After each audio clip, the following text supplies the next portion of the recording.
Hey everyone, welcome back to my channel.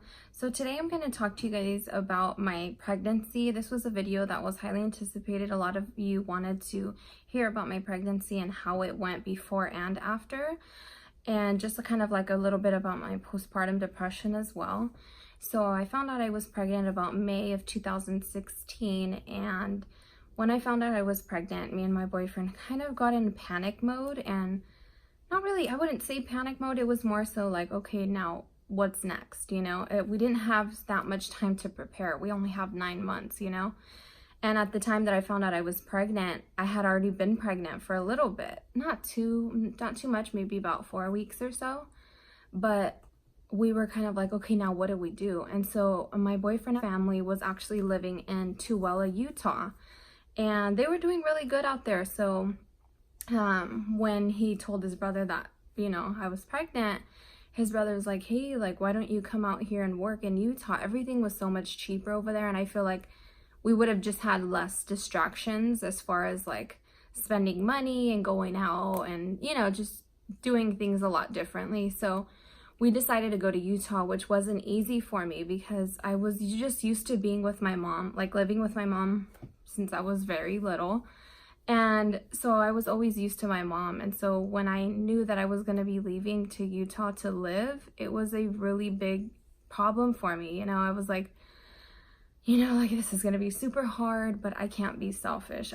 We're going to do what's best for our, our little family. And so I cried and cried, his mom cried, my mom cried. Like it was a big deal. It was really emotional because we weren't used to, we've been used to Galt, California, so for us, it was just like, oh my God, this is like a big leap. But my boyfriend was so ready for it. He just wanted to do what was best for his family, which I appreciated so much. So for me, it was like, okay, let me step back. Let me not be selfish. Like, let's just do it.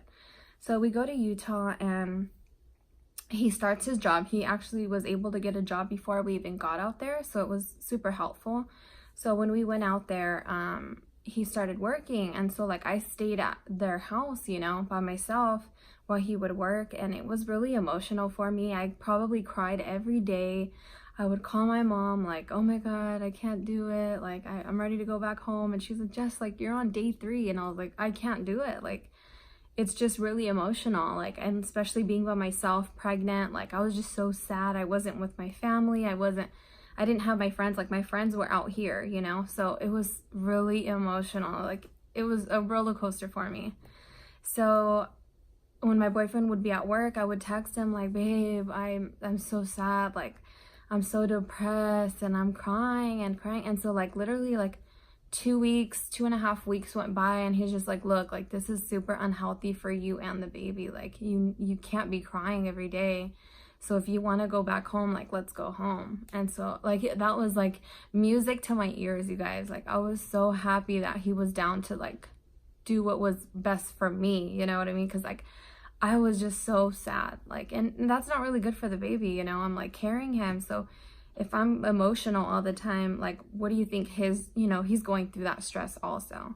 So I was like so happy. We come back home. And everything was good. I was perfect when we got back. So we get back, and so he ends up finding a job over here back in Galt. And so it worked out for us. I was able to go back to work. So I worked up until I think about 4 weeks before I had Adrian. And so and at the time I was working at McDonald's. That was my first job since I was like 15 and a half. The minute I could work, I started working. So I went back to McDonald's, and so I was there up until about 4 weeks before I had AJ. And so I want to say I was about 31, 32 weeks. I go to my doctor's appointment and she tells me that Adrian's head first already, like ready to go. And I was like, wait, what? Like it's too early. And she's like, I know. She's like, it's usually about 34 to 35 weeks that they are head first. And I was like, okay, and she was like, oh, it's nothing to worry about, like no big deal. Probably in a couple weeks, like he'll turn back around or whatever. And so I was like, okay. So then it was fast forward to, it was about 37 or 38 weeks. And my doctor goes, okay, so it doesn't look like he's moving at all. And so she was, what did she say? She was like, it doesn't look like he's going to be budging at all. And so she's like, at this point, he's now butt first. And I'm like, what do you mean he's butt first? And she was like, he's not head down anymore. I think because he had been head down so early that he was just like tired of the position. So he went butt first, which means that now I cannot have him naturally. And when I was told that I could not have him naturally, it was like a knife to my heart. And I don't want to get emotional about it because, you know, he's healthy now. But at the time, it was a really big deal for me because it's my first pregnancy. I'm 19 years old. Like, I'm hoping that I get to have my first baby naturally, right? But no, unfortunately not. I didn't get to have him naturally, so we had to schedule a C-section. But before she scheduled the C-section, she asked me, she said, hey, well, we actually do a procedure now to where you come in the hospital and we have a couple doctors actually try to like manually move him to see if he'll move. And I was like, okay, not knowing that it's going to be hella painful. So we make an appointment and I'm like, okay, I'm down, whatever, let's try it, you know, because at this point I'm like, I want to have him naturally if I can. So I go into the hospital. I think I was about 38 weeks. Yeah, 38. We go into the hospital and there's two doctors and I'm like not even prepared for what's about to happen. And they start trying to literally manually move my son in my stomach with their hands, like hard. And I'm crying and I'm in so much pain. My boyfriend's like, whoa, like this is not normal, you know, like what is going on? And I'm crying and crying, like my baby's already almost full term, you know? So them trying to move the baby and the position that he was in, I'm assuming is what made it worse. So I was like, you guys stop. Like, I can't. The doctor was like, okay, I don't want to put that much stress like on the baby. So let's just stop. We won't even try. And so I was like sad that we couldn't move him, but I just couldn't. It was just too much. So we kept that C-section scheduled. And so a week later, I was prepared, you know, to go into labor February 1st of 2017. So we go in there and so you know, they give me my morphine, they give me the shot. And so I go into, you know, I didn't even go into labor, like they just cut me open and I had Adrian. And so when they had pulled Adrian out, they noticed that the umbilical cord was wrapped around his neck a couple times because I'm assuming from them trying to move him and just the position that he was in. So my poor baby was like under stress when he was born because the umbilical cord. So when I heard his first cry, I was just in tears. I was crying and with my full face of makeup, of course. I actually did my makeup before I went into the hospital to have him. And I have pictures that I'll show you guys also. But yeah, so I had him, super healthy baby. And so once I had him, it was, I want to say, I was in there for about 4 days. When you have a C-section, you're normally in the hospital longer than people that have their babies naturally. So I was like on, like the first day that he was born, they took me to another room. And so they cleaned him up. And when they brought him to me, I just didn't know how to feel. I was so drugged up and they gave me Adrian and I was just sitting there like, I could hardly move. I could barely even show emotion. It was just so, it just wasn't something that I was preparing for. I didn't know I was going to feel the way that I did. And it was just very upsetting. Like just the whole process, I didn't expect it to be the way it was. I'm going to get some water, you guys. Hold on.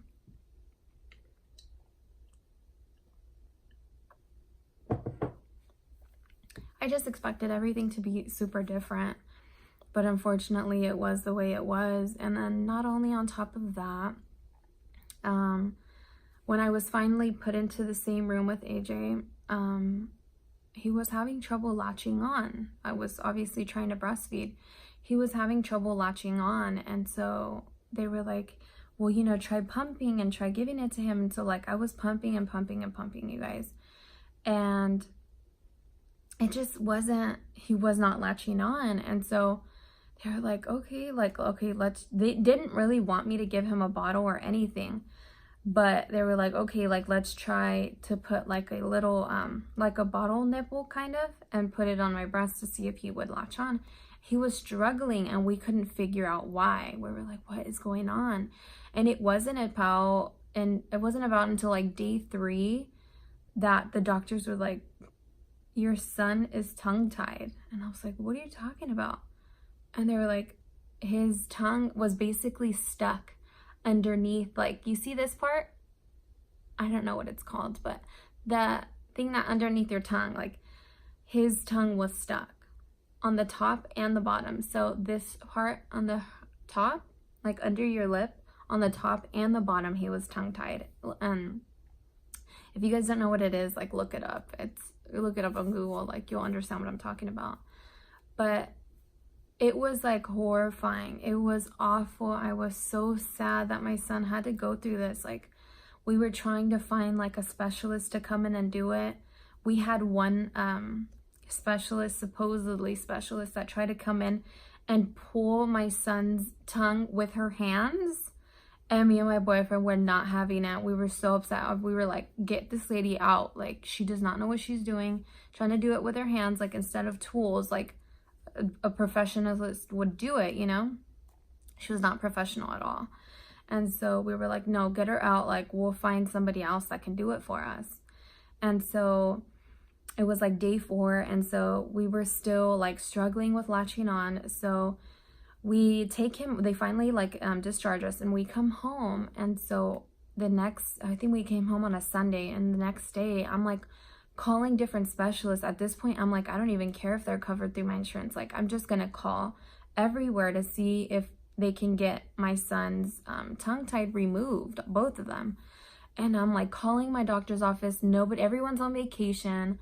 I'm like bawling my eyes out, crying, trying to talk to the doctors, and they're like, you need to relax, like, we can't understand you. And I'm like, I just was so stressed out, you guys, like, so stressed that I just could not find someone to do this for my son. I just felt like he was in pain and uncomfortable, and I just couldn't imagine what he was feeling, you know? And so finally I found a ear, nose, and throat specialist in Sacramento, and they were able to like do a rush, like, emergency appointment for me. And I took him in, and it was so crazy, like, watching them do it. Like, I had to walk out. My boyfriend stayed in there, and I was crying. Like, no one wants to hear their baby scream and in pain, and he was able to tolerate more. So I was like, please, just, I can't do it. I had to walk out. So he stayed with the baby. And so after they removed it, they said that, well, with breastfeeding, that it helps heal the tongue-tied, but like a lot faster. So he was like latching on, and it was like a really bittersweet moment for me, because I was like, all of this trouble like that I've been going through, and now he can latch on. So he was able to breastfeed perfectly fine, which I was so happy about. But now, fast forward, it was a couple months, and I started to feel very sad. We were at home, and I would be with the baby. You know, I was luckily able to stay with Adrian at home until he was about 9 months.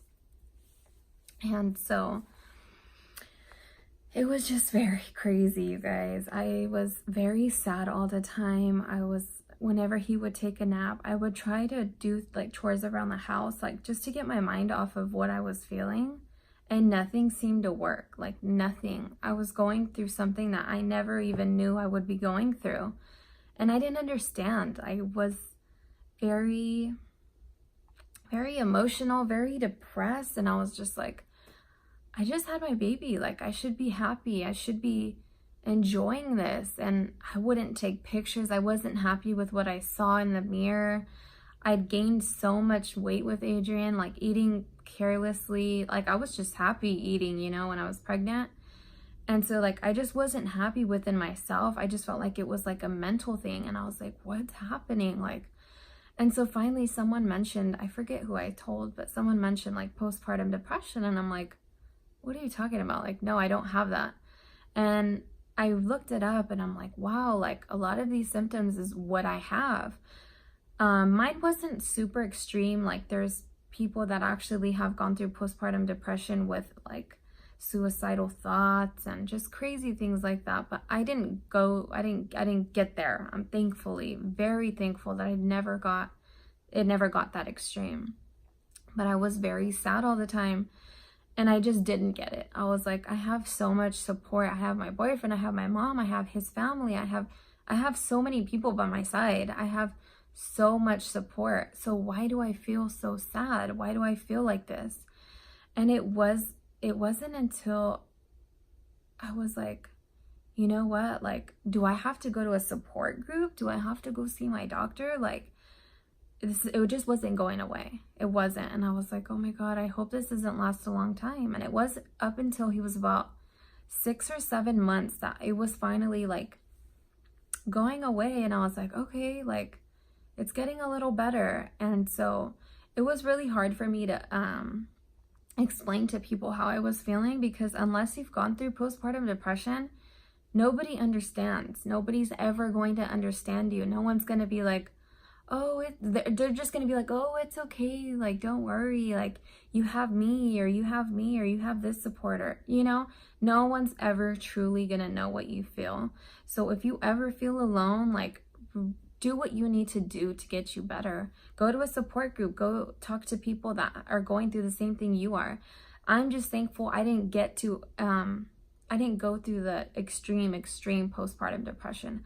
It was kind of mild, and it was just me being sad more so than like going through crazy thoughts or anything like that. But it hit me really hard, and I was like, okay, this is nothing that I ever thought. And so I was always like, wow, I was expecting my first pregnancy to go perfect. I thought I was gonna have him naturally. I thought it was gonna be a breeze. But everyone's pregnancy is different, you guys. Like, your pregnancy could be so much, like 100 times better than mine was. And that's great, you guys. Seriously, that's so great, because I don't wish the way my experience went upon anybody. I went through a lot of struggles, and I guess that just made me a lot stronger, because now I'm like, okay, next baby, I'll be more prepared. And if something goes wrong, I'll be more calm. And I just feel like I was very frantic when it came to certain things that went wrong. And so, I mean, it's normal, I guess, for your first kid. Everything is like new to you. So all this whole experience is just brand new. So I just took it how I had it. And so, like I said, you guys, like, postpartum depression is real. It is very real. And I hope you guys, if you are dealing with it right now, or you have friends that deal with it, like, be there for them as much as you can. Support them. Tell them that everything's going to be okay, because seriously, everything will be okay. You just don't think that in the moment, because you're dealing with so much, and it just feels so overwhelming and so much on your plate. But everything will work out, you guys. Like, everything worked out for me. Now my son's super healthy, and his personality is just crazy. You guys that follow me on Instagram already know. It's just a little cray. But that's my baby. And seriously, I hope that anybody going through postpartum depression, or just feels kind of depressed and feels alone, like, you're not alone. And if you guys ever want to talk to me, like, message me on Instagram. I'm always open to DMs, and I'm always here to support if I can. You know, if I can give you any type of advice, I will give you any advice that I can give you from my personal experience. So yeah, that kind of completes my story time. Thank you all for watching, and appreciate all the love and support. I know the video is kind of lengthy, but to everyone that watched the entire thing, I appreciate you guys so much. If you guys can comment below, let me know what you guys thought about my video. Like, subscribe. I appreciate all the love. Thank you guys. Stay tuned for the next one.